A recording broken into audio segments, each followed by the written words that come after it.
जनगणना को लेकर के जिस तरीके से आरजेडी और तमाम विपक्ष के लोग दावा कर रहे हैं कि ये उनका एजेंडा था जो कि केंद्र सरकार अब अमल कर रही है, कैसे जीत देखते हैं उनकी हुई सर, तेजस्वी जश्न भी मना रहे हैं। कह रहे हैं झांकी है। देखिए, भारत की जनता और बिहार की जनता इतना कमज़ोर दिमाग का नहीं है कि जिसको वो ठग सकते हैं।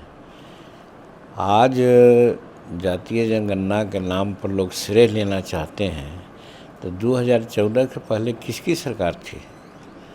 अब थोड़ा दिन अगर छोड़ दिया जाए वाजपेयी जी की सरकार, उसके पहले किसकी सरकार थी?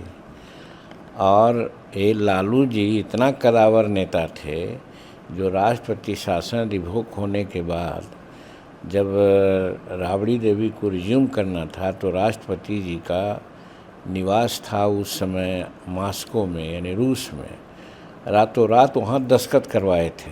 इतना कदावर नेता थे भारत के रेलवे मंत्री होने के नाते। तो जब ये वो करा सकते थे, अगर चाहते थे जातीय जनगणना कराना, तो क्यों नहीं उसमें कराए? ये सब झूठी बात बोल करके श्रेय लेना चाहते हैं। और नरेंद्र मोदी जी से नीतीश कुमार जी के नेतृत्व में हम लोग मिले थे आज से साल भर पहले, और उस समय भरवेटम बात हुई थी। उस समय उन्होंने न और हाँ कुछ नहीं कहा था, तो हम लोग समझते थे कि मौन स्वीकार लक्षण है। लेकिन उसके बावजूद उन्होंने एक संकेत दिया था कि राज्य अगर चाहे तो जातीय जनगणना करा सकता है। तो नीतीश कुमार आए और जातीय जनगणना उन्होंने कराया। दूसरा राज्य भी देश का है, उसने भी कराया। तो कहने का मतलब कि नरेंद्र मोदी जी शुरू से ही नकारात्मक भावना का आदमी नहीं थे।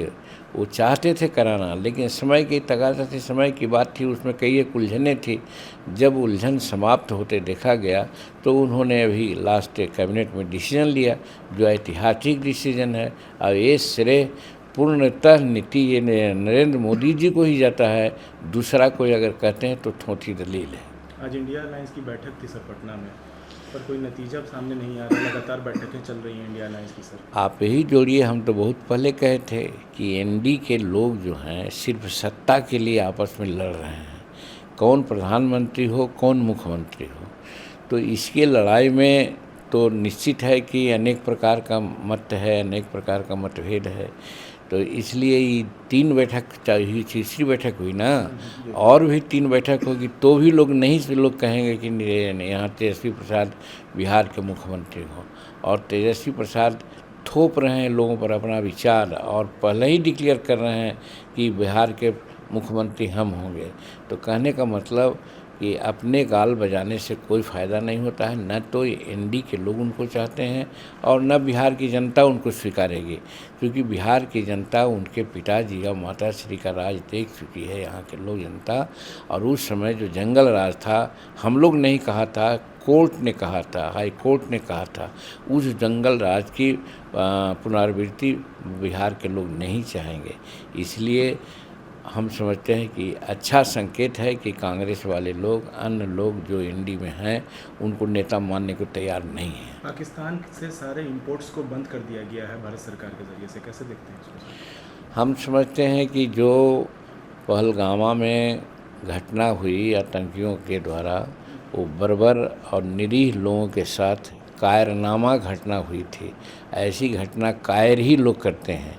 अब घटना घटी तो उसका जवाब ही देना चाहिए।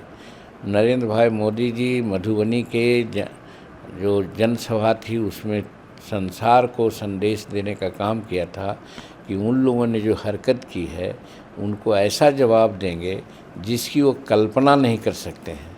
तो उसी दौर से आज एक से एक, चाहे सिंधु नदी पानी का मामला हो या और सब ट्रीटी है, उसके करके पहले उनको सख्ता हाल कर रहे हैं, कमज़ोर कर रहे हैं।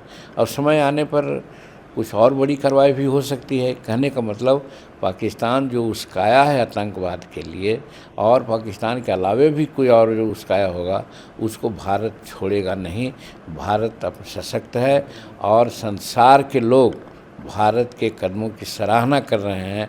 मोरल समर्थन है, संयुक्त राष्ट्र संघ के लोग भी लोग समर्थन कर रहे हैं। वैसी परिस्थिति में आज भारत का सेना, भारत के लोग तत्पर हैं कार्रवाई करने के लिए। और कार्रवाई आप एक दिन देखेंगे कि भारत के लोग खुश हो जाएंगे कि उचित कार्रवाई हुई। सर राजद सांसद सुधाकर सिंह कह रहे हैं कि इतना विलम्ब क्यों हो रहा है, नपुंसकता दिखा रहे हैं कार्रवाई करने में, नहीं कार्रवाई कर सकते तो इस्तीफा दे दें वो प्रधानमंत्री। कौन आदमी होते हैं, एक दिन के वो हैं, क्या उनका अनुभव है, और जो कहेंगे वही किया जाएगा। अपने उत्तरदायित्व का ज्ञान बहुधा हमारे संकीर्ण विचारों का सुधारक होता है।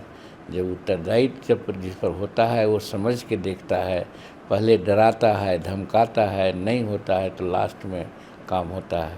कोई भी चीज़ पर कोई की परिणति तुरंत ही हो जाए वैसा नहीं होना चाहिए। इसलिए अगर वो ऐसा करते हैं तो उनका ये बचकाना बयान है।